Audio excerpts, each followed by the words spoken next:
2 Republicans, 5 Democrats, and 2 independent candidates all running for the recently redrawn District 5 congressional seat in Tennessee. Action News 5's Joe Birch spoke with one of the Democrats, Carrie Ann Giacomini, a 34-year-old former Memphis teacher and current stay-at-home mom. She says the sudden redrawing of congressional district lines in early May by the Tennessee legislature made her get off the sidelines and into the race.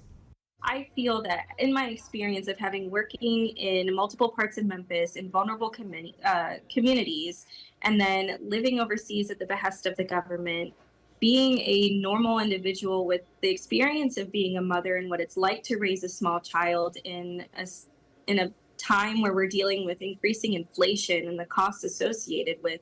raising children or just existing. I firmly believe that I am the best person to represent this congressional district because I have that experience and I'm not afraid to back down from a fight.